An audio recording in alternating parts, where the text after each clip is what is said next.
Pylon listeners, Week 13 of the NFL approaches us, and there is a lot to talk about as we head into the week. But before we do, this is the Pylon Crew, an NFC North podcast, and let's start going around introducing everybody. So I'm Big Z, representing the Detroit Lions. Then we got Kinger, representing the Packers.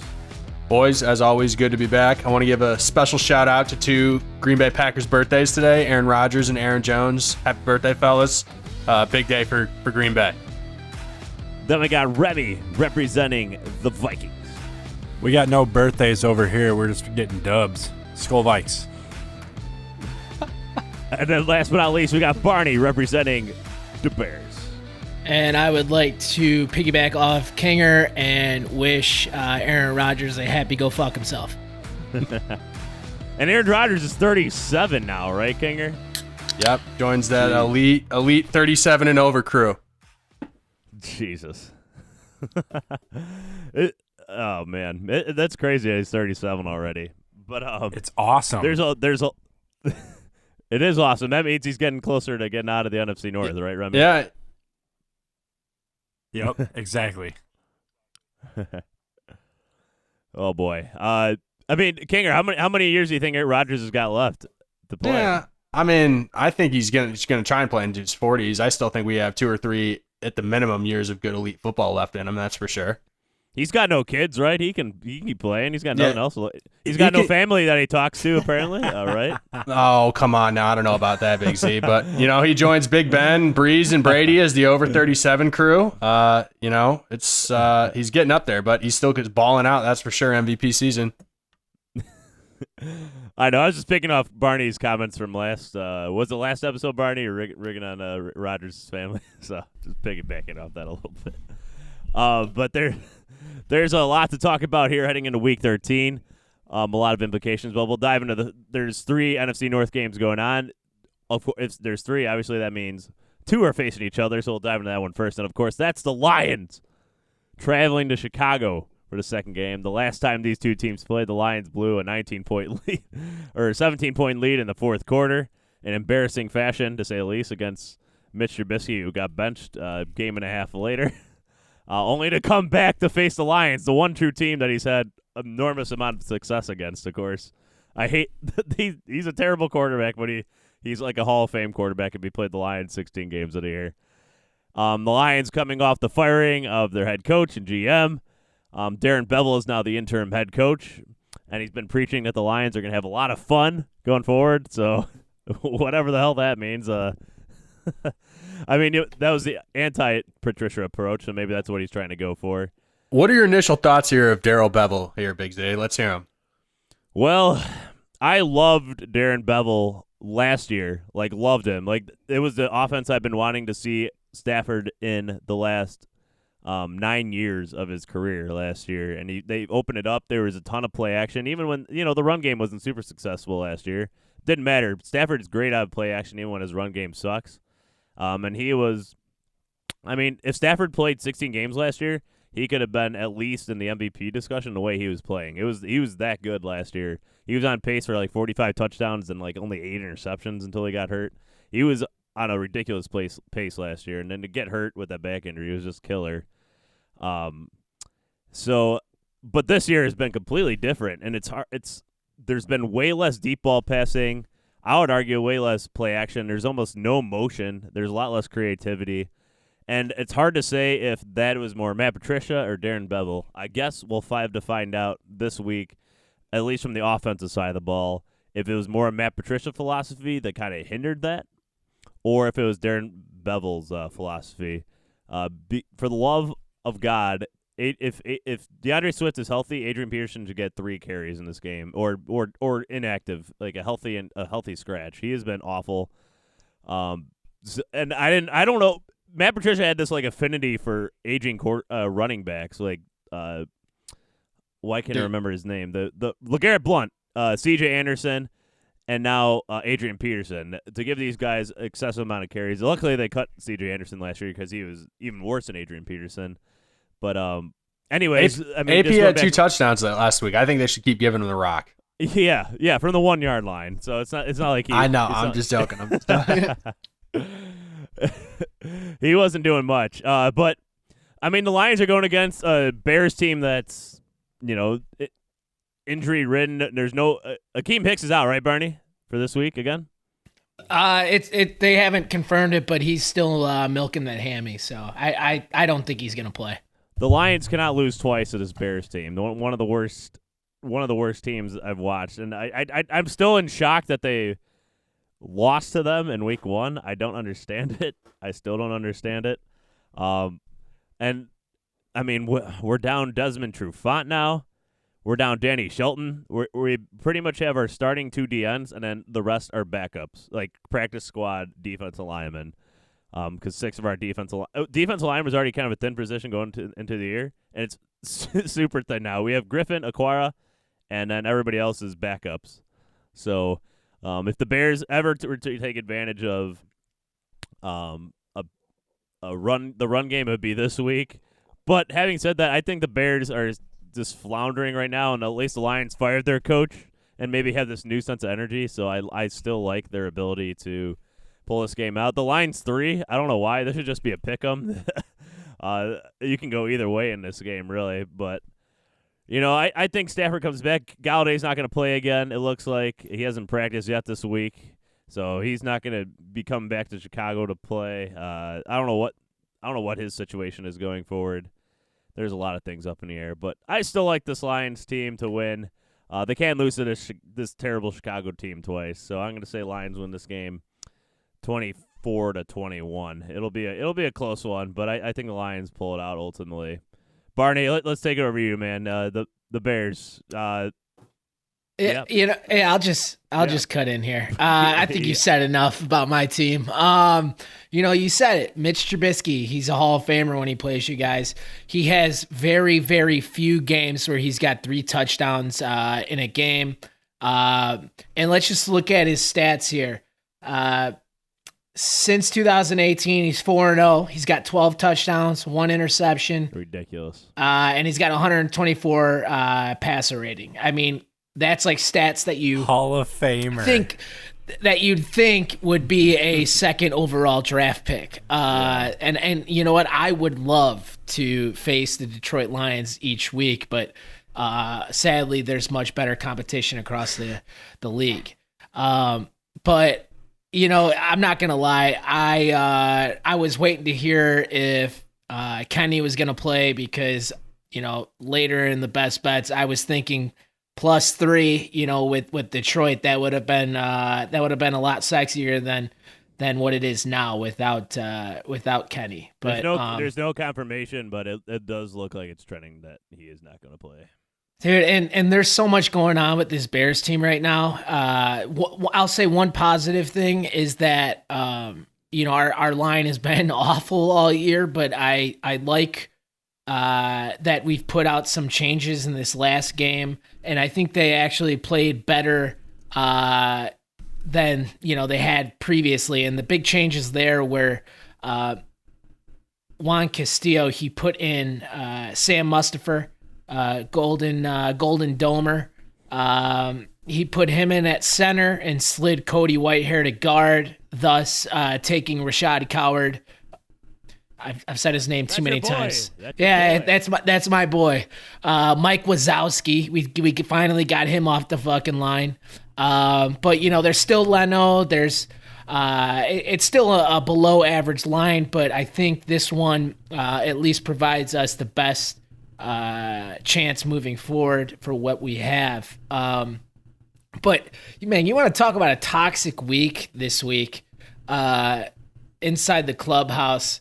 You got the big story is that our 2 receivers, Allen Robinson and Anthony Miller, caught liking tweets about, like people tweeting at him saying, hey, come join like the Packers or dip out of Chicago or whatever the hell it was. And they were liking them. And a lot of it was just having a shot at Nagy and the offense. And for A-Rob's sake, I get it because he's by far and large the best guy on our offensive team. And we took care of lesser important people like Tariq Cohen this year, extending people than our best guy. And I understand him and where his head's at and being upset. But the whole Anthony Miller thing just fucking puzzles me, man. This guy's liking tweets that say Chicago is where wide receivers go to die, and I don't totally disagree with it. I can't even name like great receivers we've had. But you want to talk about a guy. You want to talk about a guy who leads the league in points deferred from drops. Like, he not only drops a shit ton of balls, but he drops them in touchdown situations. And this guy, he went around the league in his draft process saying he was the best guy in the draft, the best wide receiver, and all this stuff. And dude, he's just a broke Steve Smith. He thinks he's Steve Smith, but he's got a little bit of an attitude. But he's just rubbing me all the wrong way. He's a giant fucking pussy when it comes to playing ball. And whenever he hears footsteps, he kind of hits the fetal position. And he could talk his shit all he wants. I'd love for his ass to just get off the team. But I wanted to address that whole thing because a lot of the beat writers are talking about that this week. But when it comes to our matchup here, I'm looking for David Montgomery to have a load here. You said it. It's probably one of the better opportunities to run. We haven't been able to run, so I think that'll be a monkey off our back that they're gonna want to try to dictate here and exploit as a weakness. I like David Montgomery. I hope he's up for the task. But at the end of the day, I don't want to take the ball out of Mitch's hands in this game. He does really well here. You guys are out without Trufant. And do you say Okudah as well? Okudah, yeah. Okudah will be most likely out for this one, too. So, but Okudah was never a starter with our... We have Warrior and now Darryl Roberts coming back, and Justin Coleman. Gotcha. Trufant has been awful, so it's not the worst loss. Him replacing Slay has not worked out at all. Although if you watch Slay last night, it's not like he's or on Monday Night Football, it's not like he's an elite cornerback anymore, to say the least. So he was getting bitched around by DK, but oh yeah. This is kind of fun to watch, actually. Dude, I was so upset. I bet like the first drive that it would be a field goal for the Seahawks, and they got him on third down. They stopped him, and then his dumbass on like the 20-yard line just decides, hey, I'm gonna he didn't throw punches or anything, but he did unsportsmanlike shit that gave him a flag, and I was screaming through the TV, just like, it bothers me how dumb some people are. Like, you just stop the team inside the red zone. You got to take that as a win, but you're going to do some extracurricular shit to prolong a drive. I get emotions, but I could never understand like an after the play penalty, especially on, a drive ending play. Oh man, I was fucking furious. And then Pete Carroll decides to go for it and on the 3-yard line, but let's not. I don't want to reopen my wounds here. Honestly, I'm gonna say the Bears are gonna win this one. I want the Bears to win every game. However, if they lose, I think I don't know if I said this in the past podcast, but the Bears brass, they're so classy, is what they say, and I say that with air quotes here. They don't fire anybody, even though they decide that they're going to fire him, early on in the season. With Trestman, the locker room fell apart very early on, but they waited to the night of the last game, and after the game, that's when they let him go. And I think that's a horrible message and opportunity as far as the front office can go for. Like, it's less time evaluating people. It's, and I think that a positive that can come out of this is that for the first time ever, if we lose, for the first time ever, we might actually see an in-season firing, and I want Pace and all those guys fucking gone because we will not. I'm here to win championships, and we are not going to win championships with those guys, and we just need to cut the cord. So you think the Bears are going to win, but you can root for the Lions then if you want that firing that you're asking for, right? I'll root for the Bears. I'll never root for the other team, but it's a nice cushion to lay my head upon if we do lose. All right, Kinger. Kinger. What are you feeling for this game? As bad as the Bears have looked, I gotta believe they're gonna get off the schneid this week and get a win. I think the Lions had their opportunity week 1 to secure that win. They're obviously very lowly. I don't know how I feel about Darrell Bevell. He kind of seems a little bit like Chaz a little bit. He I don't know if you guys saw that thing. He revealed his daughter's boyfriends asked him for both their hands in marriage last week. He revealed that in a press conference. Just totally blew it for them. I don't think anything's going to change Detroit. It's a mess right now. Wait, what? What are you talking about? Oh, you didn't see that? In his press conference the other day, he was like, it's been a big weekend for me. But I had both my daughter's boyfriends come to me and ask for their hand in marriage this weekend. And so he completely just ruined their cover out there. I missed that. Yeah. How did I miss that? Everybody was silent on the conference call apparently. So yeah, he did that. But I don't think anything's changed in Detroit. I still think it's an ugly football game. But I'm gonna go 21-17 Chicago. How did I miss that one? Remy. Yeah. It looks like the Bears. I'm looking at the standings now, and the Bears have just lost 5 straight. And I mean, they're still 1 out of the playoffs, though. Just like Minnesota. Yeah. Anyway, no. For the sake of a bet that I have with a Bears friend, Big Z, dude. I root for the Lions every week. And thanks, buddy. I get disappointed sometimes, but I'm desperately needing a win from you guys this week. I'm gonna agree with the score Kinger said, but in the other way, 21-17, Detroit. The W is coming to Motown. What's the bet that you got? So I'm not in fantasy this year because I was like, I'm not doing fantasy because I thought more players were going to opt out and it was going to be stupid.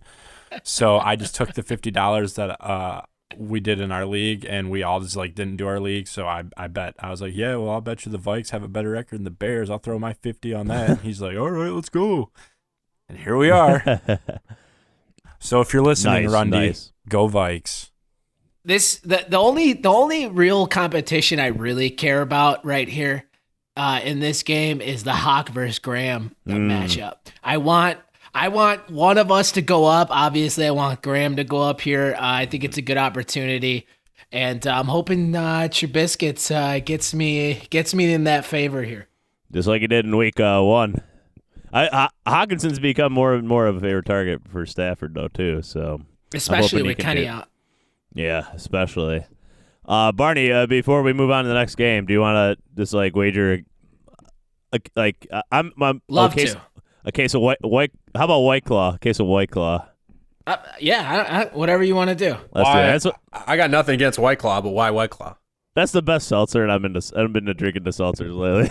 You've been feeling the claws? I had a couple claws earlier today. Do you like vodka?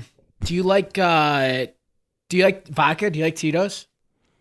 Yeah. Let's do a bottle of Tito's because I just bought a at home water soda water maker sort of thing. So I'm cutting out the LaCroix and I'm making my own stuff like a bathtub gin here, and I want to try it out with some Tito's. All right, if you win, you get Tito's. If I win, White Claw. Good. All right, yeah, cool. All right, cool. All right, we'll keep that in mind going this weekend. A little bit of stakes. So let's move on to the next game on the list, and that is the Vikings hosting the Jaguars, Remy. The Vikings, big favorites going in this game. Do you have any concerns facing the Jaguars here this weekend? All right, well, I'm going to pull a Barney real quick and This beer I'm drinking is called Purple Rain, and that's exactly what this offense is going to do to this Jaguars 31st ranked defense. Dude, coming into this week, we are 8th ranked in offense, and we didn't even have Thielen last week. So you're getting Thielen back. Thielen is officially done with COVID protocol. You've got Dalvin Cook, who is getting 20. He's averaging 24 carries a game. That's almost a 24.8, I believe. And that's more than Peterson had. Peterson had like 24, averaged 24 back in like, I don't know, 2000. It was a few years back. So Dalvin is legitimately taking a workload. And then when asked today by a reporter if he ever feels beat down, he's like, I'm a running back. I don't feel beat down. You guys don't ask Derrick Henry this question. So Dalvin Cook is truly, I mean, he talks like he's healthy. He looks like he's healthy. He was quiet last week, but look for this offense to explode coming off of this win that was almost not our win. You know, we talk about these 1-point games that Minnesota are a part of, and you saw one last week, and we maybe didn't deserve to win that game, but I think Kirk Cousins is pissed off, and I think he wants to come out and continue his domination because he dominated November. Kirk-vember, baby. Let's Kirk-sember it now. Remy, are you at all concerned with the tallest quarterback in the world, in Mike Lennon, overlooking your guys' cornerback situation? Are you Keenan Cole, Chark? Man, no. Are you nervous? No, we got our rookies back. Cameron Dantzler's back, healthy. Jeff Gladney has been improving every week. This is exactly. I'm more nervous about their running back Robinson because we let up. Yeah. Our run game. Our run D needs to step up.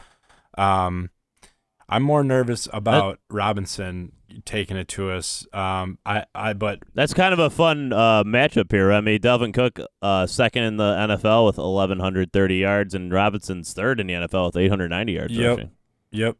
And it's just, I think it's going to be an offensive beatdown, and if I'm a betting man, and we'll talk about it in our best bets later, I might just take the Vikings -10. I don't know.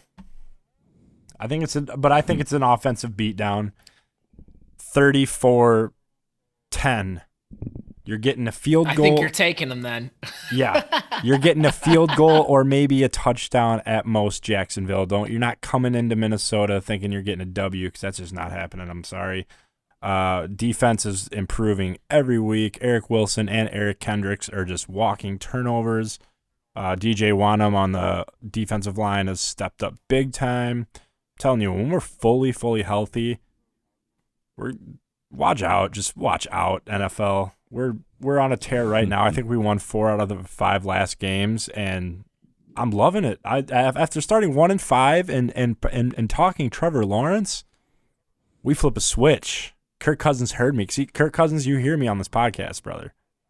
He said, I'm gonna flip the switch and just start throwing dots. And so 34-10 Minnesota. And how about that? The Vikings 1-5, Bears 5-1 to start the season, and now have the same record. Kind of interesting to think about that. Barney, how do you feel about this game? Easy W for the Vikings. It should be. I think they're a far more talented team. But yeah, I think their run defense is what needs to step up in order for them to just feel at home here. I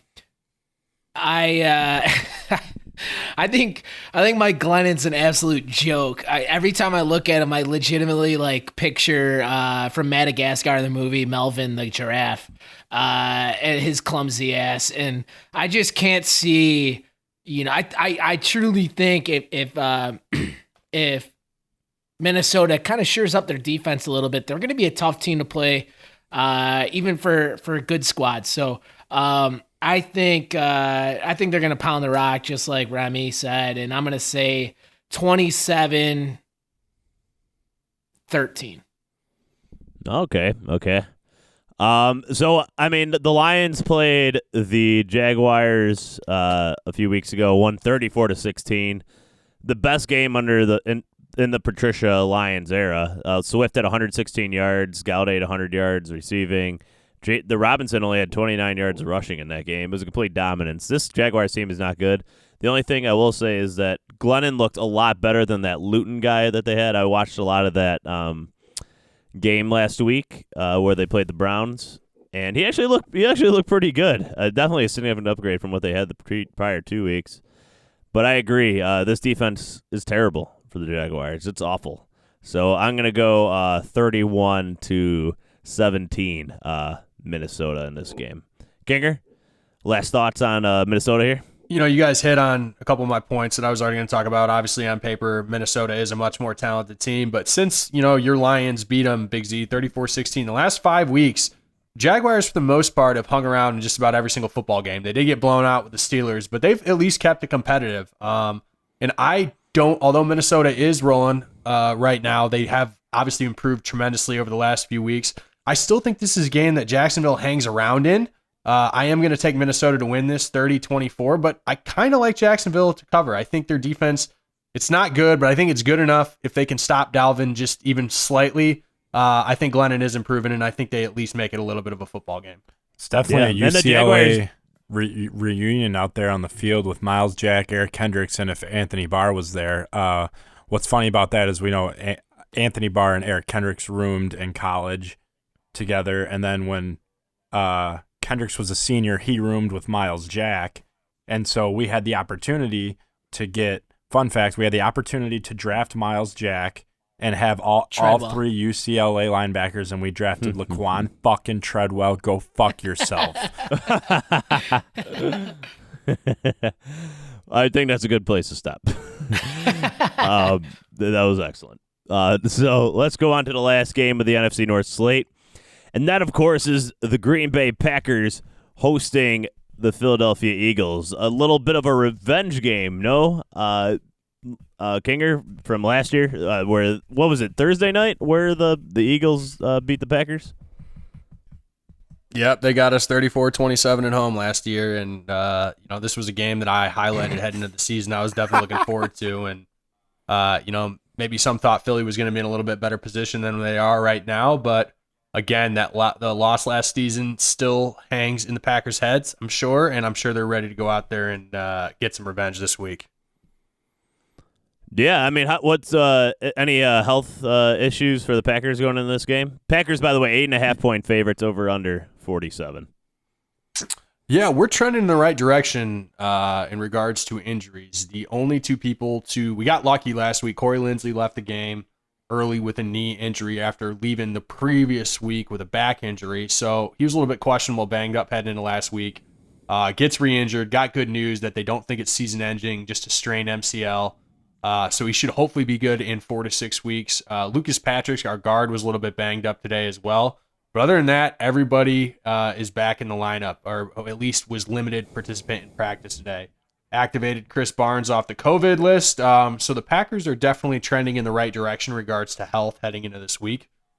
We've made some roster moves as well. I'm sure you guys saw we made the signing official yesterday. We signed Tavon Austin, who was a free agent, the former Dallas Cowboy. We cut Darius Sheppard, the former Ram too. Who I think he was actually was Tavon Austin. Was Tavon Austin like working at a warehouse somewhere? Like where the hell has he been? I think he was at the Come and Go. That's a good question. He's a name that I completely forgotten about, to be honest, for quite some time. But I'm sure you guys, I don't know if you've seen a couple of the games, but Darius Sheppard, our undrafted wide receiver return man from North Dakota State, he's really struggled the last few weeks, made some mistakes last year. They brought him back this year. Kind of proved he wasn't necessarily maybe cut out for the NFL. So signed Tavon and hoping he can bring some new life to the return game again, since Tyler Irvin's been out, and as well as maybe get him involved in some of those jet motions and fly sweeps. That's all. So I saw Tavon Austin when he was with the Rams play against Minnesota, and they legitimately ran probably 8 jet sweeps, and three to 4 of them worked. But once he starts running them, it's just like, Jesus, all right. Oh yeah, he's fast as lightning, and it's funny. They had Adrian Amos did an interview yesterday, and they're both from Baltimore. He went to Dunbar High School, or Tavon did, which is obviously very famous. A lot of famous athletes have gone there. He said he's the best high school player in his area, and obviously he's got some. I don't know if you guys have seen his YouTube tape either. He's got some of the best highlights from high school and college that you'll ever see. It hasn't necessarily translated in the NFL, but I think LaFleur's got a plan for him, and I hope to see it implemented well and see what he can do for the Packers. Speaking of LaFleur, are you at all concerned moving forward? I know Philly is it's not even worth mentioning them as an opponent. They're god awful, but as we look towards the postseason, are you concerned that LaFleur just tossed his hat in the ring in competition for softest coach in the NFL? Why? What makes you say that, Barney? I don't know where you'd be getting that from. Well, he said it after the game, and then he again doubled down yesterday in his press conference. He was very upset with the unsportsmanlike actions from Jalen Johnson after he hit Alan Lazard, on that drag route across the field, and he was upset that he stood over him. It's not like he Allen Iverson Ty-Lued him. He didn't do anything like that, but he did a nice legal hit in a rivalry game, and it was all just after LaFleur went for it on 4th down on like the Bears 20-yard line, up 24 points. And I'm just wondering, LaFleur sounds very soft, and soft coaches get eaten alive in the postseason. I just want your thoughts. Well, the soft coach is 1-for-1 in NFC Championship game appearances in his lone season of coaching, and he is now 8-3 this past the midway point of this season. You can talk all the shit you want, Barney. You can hate on LaFleur, but right now, I'm saying as Chicago fans, I think would be very fortunate and lucky to have a coaching situation like we got in Green Bay, no matter what you say about it. LaFleur walks into this Hall of Fame, whatever you want to call him, football player that has won one championship, I guess, which is that's cool. It's cool. But then he also walks into an up-and-coming defense. I don't know. I guess J.R. Alexander's number one, like, whatever, I guess he's number one. I don't know what drunk idiots put that out, but is it more, do you think the player's making him look good versus, but I know maybe like the style of plays, you see a lot more like guys in motion now, but you also still see a lot of Rodgers just quick wide receiver screens, quick slants, because he, God forbid, he'd drop back and get hit. Is it more, you know what I mean? Is it like Eric Spoelstra just getting like Chris Bosh, D Wade, and LeBron? Is it like that? Or is it like, is he actually, do you think, is he like a good like coach? You know what I'm saying? Well, I have to say, I can't stand when people honestly make those kind of arguments, Remy. And that's like, LaFleur honestly deserves a ton of credit for what he's done in Green Bay and the whole new mindset and culture that he's brought to the organization. I mean, yes, we have a Hall of Fame quarterback and one of the best quarterbacks of all time that has been the staple of our franchise, and we've had good offensive players. But, I mean, yeah, we came in even debatable, right? But we've won a lot of games, right? We've had great players throughout the yeurs, and we haven't meshed it all together. But we've had great players. But you saw the last 3 years of McCarthy's career, what Green Bay was. I mean, yeah, we made the playoffs up until that last season when he got fired. But, it was a mess. There was no offensive rhythm. Everybody knew what Green Bay was doing. The defense was the same every year, and LaFleur has completely changed that. You guys can, give him all the shit he wants. He's definitely one of the best play callers in the NFL. His offensive scheme has proven time and time again, when it's run effectively, it has the ability to be very successful and get players open. It's not easy, no matter who you are, to come in and win games in the NFL, and the fact that he's off to as good of a start as he is, and he is meshed and with Rodgers as well as he has, I think he deserves all the credit. And I'm super excited about his future, even post-Rodgers era in Green Bay, because I think he's set up to be successful. And it's nice when you get a 12th man every week, too, Ganger. That's always nice. I want to see, though. I'm so sick of you guys with that. I'm so sick of you guys with that. I want to see the true relationship with Rodgers and LaFleur. Like, I wish I could just be a fly on the wall in the locker room. Like, does does Aaron Rodgers just He call the nuggies shots? him, But dude. I am excited post Rodgers, not only just to see if he's like for real, because like now Eric Spoelstra is coaching a Heat team that's in the finals. So And he's for real, exactly. But it took him a while. So yeah, maybe I like the Spoelstra comparison. But I mean, around Minnesota, you just come up. You're the 32nd ranked defense, and you hire Zimmer and you work from the ground up, and you just work for everything and you own everything. And it's nice to win when you work for it, versus when then LaFleur then comes in and just gets it. I'm just fucking with the Kinger, but Okay, yeah. Okay. All right. Yeah, come on, all right. But I want to get back to this game here, boys, because you said, Barney, you meant Prince. I just want to I want to say you guys are just, continuing the stay on pile on task here of the Green Bay Packers, and that's fine. We're the top dogs. That's what happens when you're at the top. But I want to go back to that point that Barney made about the Eagles not being an opponent. I want to say, although the Eagles offense is horrendous and Carson Wentz looks absolutely terrible. Do you think they go to Jalen Hurts more this week? they should. I don't know. I mean, I don't really think you can let this go much longer because the Eagles' offensive ranks just continue to drop further and further down. But I'm going to say the Jim Schwartz defense historically has been one that has been able to give Aaron Rodgers a little bit of a fit going back to his days in Detroit. Yeah. They obviously played very well last week for the most part. I mean, I thought that defense came out on Monday night as fired up and played as well as they could have versus Seattle. I expect them again to do it. I like Darius Slay's ability. He's got a lot of familiarity, obviously, with Devontae Adams, so we'll see what happens with that. I'm going to take Devontae, obviously, every week in regards to him winning his matchup, but I think the Eagles pose a little bit of a challenge. I think offensively, again, they've got a major problems. Lane Johnson goes to IR today, so I expect hopefully our edge rushers, Darius, Rashawn, and Preston to step up again. But, the 8.5 points is, again, another one where I didn't think the Packers were going to cover last week. I think they're presented a similar challenge this week. Obviously, defense isn't quite as good, but I'm going to take Green Bay to cover again. I am going to go 31-20.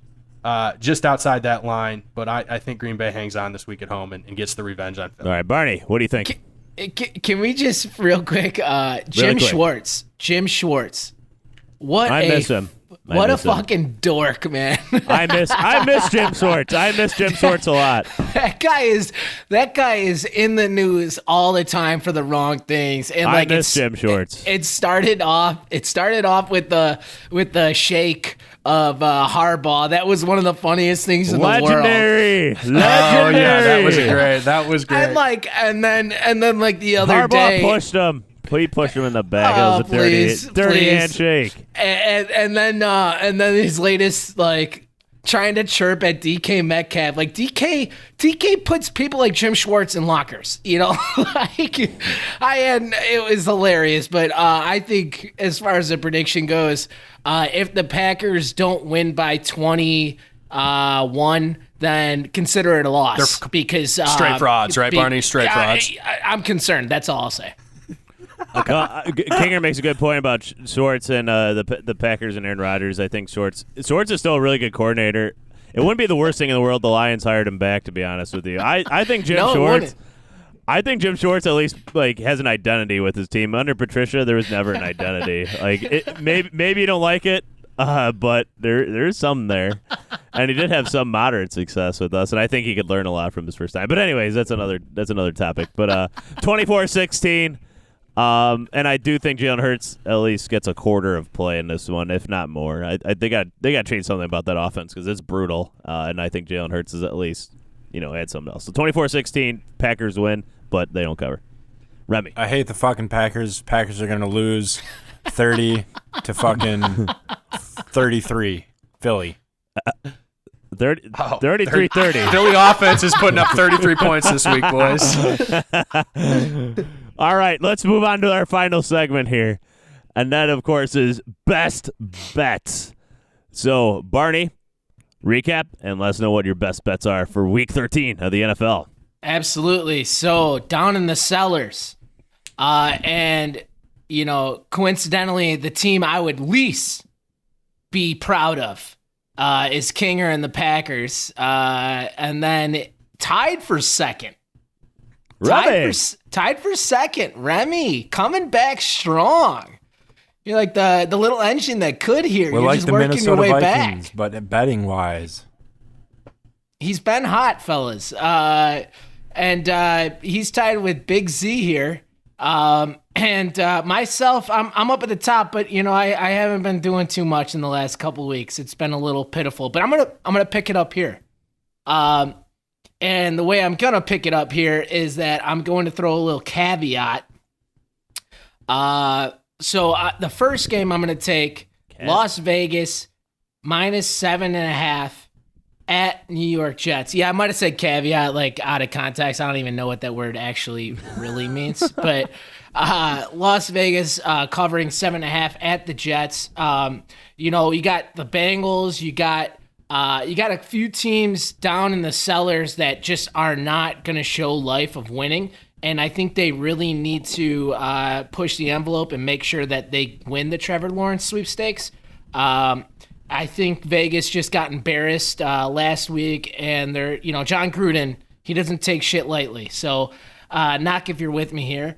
The next game I'm going to go with is Indianapolis covering 3.5 at Houston. Houston, it's just not a good team. I see that Phillips Rivers is a little banged up, but even if Jacoby Brissett's in there, I really think it's a lateral decision. I actually might say Jacoby Brissett's the better quarterback, to be honest. But at this stage in their career, 3.5 points for me versus one of the worst defenses in the league, especially with Will Fuller out and one of the Roby guys. I can't remember his name, but how funny is that? Real quick. Their strength and conditioning coach, Cushing, who got caught with PEDs when he was a player, is their guy now, and two of their guys get caught. I just think that's so fucking funny. I didn't even know he was that. Oh, man, that's great. And then the last one, my caveat game is I don't know if Danny Dimes is gonna play. No, he's not going to play. What was his injury? It's a hamstring. It's a bad hamstring injury. He's going to be out. It's all right, Barney. Ride Colt McCoy. I'm on this one too. Colt. You got to get on the Colt. Get on the Colt train. No, thank you. The Seattle, the last like 10 times Seattle and the Giants have played, all of them have been one-score games. If Danny Dimes was playing, I would feel like taking the Giants, but if he's not, Colt McCoy's gonna face the worst defense, and he couldn't cover versus Cincinnati without Joe Burrow last week, and I hold grudges like the best of them, so fuck that guy. We're gonna go Seattle -10 at home. I think you're making a mistake on that All one, right, Barney. that Giants defense is legit. That Giants defense legit. Kinger, you're at the cellar, so I'm you're very right, happy that you are gonna go the other way. All right, Kinger. Yeah, Kinger. What do you got? All right, Kinger? fine. There we go. All right, well, there's my game one right now. I'm going against Barney. I'm going the Giants to cover 10 points. I'm on Colt McCoy train. I don't think the Seahawks have proven the last few weeks that they are as good as everyone thought they were. I like the Giants. The fire. They're in a little bit of momentum right now. I'm riding with them. I'm also going to take probably the hottest team in the NFL right now is the New Orleans Saints, and I'm going to take the Falcons to cover the 3 points at home this week. I think Raheem Morris is really got the boys playing well down there. They're fired up. It's a divisional game. I think this is the first time that the Saints are tested, really tested since Breeze has been out. We'll see what Taysom Hill can do. I think I like Atlanta this week. I just have some good feelings around that. And Kinger, I see 2.5. Would you take it at 2.5? Yeah, I'm gonna take. Yeah, I do. I think Okay. I honestly might. I might sprinkle money line with Atlanta in that one. I don't know why, but I'm just getting a little bit vibes this week that this is it. They just played each other 2 weeks ago, and the Saints gave it to them pretty good, at least on defense. Sprinkle the first half. They are dominant in the first half. That's all right. So we'll wait and see. Again, I'm in the cellar here, so I'm just throwing out. And then this last pick is just again scrambled brain. I didn't know what to do. I'm looking at the fucking board. I don't know what's going on. You look at this game a few years ago, and you're like, this is an absolutely garbage game. You got the Cleveland Browns going to the Tennessee Titans. The over-under in this game is 53.5. It's the highest. It's out of all NFL games this week. To me, this just feels like a grinded out, run the ball. I still think it's going to be a little bit of an ugly football game. These Browns always are. I'm going to take the under in that one. And I'm going to, anticipate a little bit low scoring game and a lot of time possession that both teams trying to control the clock, run the football. Yeah. All right. Remy. All right. First and foremost, fellas, I am hot and I will continue to stay hot. Any of our listeners that want to win money, you listen to me. That being said, he's calling a shot. He's calling it. That being said, I know that I've been on the Bengals this whole year, and rightfully so. But with Joe Burrow going down, I'm taking the Dolphins straight up to cover that minus 11.5. Dolphins are legit, and their defense is sick, so have fun with that, Cincinnati. Second game I'm taking is I like San Fran plus 1.5. San Fran showed that they can get it done they can work with what they got, and I'm a believer. Bay Area stand up, so San Fran plus 1.5. And last but at home in Arizona now, by the way. Exactly. 49ers playing in Arizona. And last but certainly not least, the straight cash homie pick of them all, Minnesota minus 10 against the Jags. We're going to beat them by at least 15 or 20. Best believe that. All right. So there it is. The Remy, red hot, coming in with the best bets right there. So let me just wrap this up. Kinger, I like it a lot. I actually see 54 on DraftKings for the over-under in that Titans-Browns game. So I'm going to be all over that. You going to join me in the under? As soon as we wrap up this podcast, I'll be putting that money down because I feel like that line has got to go down, right? That seems way too high for two teams that run the ball exclusively. They're scoring points, but I agree with you 100%. And I'm very inclined to take the Browns as well as 6-point underdogs, but that's not going to be one of my best bets just because it's the same game. I'm also going to take the under in the Jaguars and Vikings. 52.5 I think is way too high as well. Especially with two of the top three run offenses in the NFL, or two of the top three rushers, I'd say. I think the Browns are up there in rushing, and then the third one I like is the Rams, 3-point favorites on the road in Arizona. That's not a far away for the Rams to travel, so that's not really a factor. And I think the Rams' offense, especially their defense, matches up really well against Kyler Murray and that Cardinals offense. So that's why I like the Rams as 3-point favorites on the road in that game. So those are my three best bets. 2 unders and a Rams victory. And I'll of course be betting the Lions money line in addition to winning a case of White Claw from Barney. So I think we're going to go 11-1 in these best bets. Kinger's only going to lose that one he's facing me.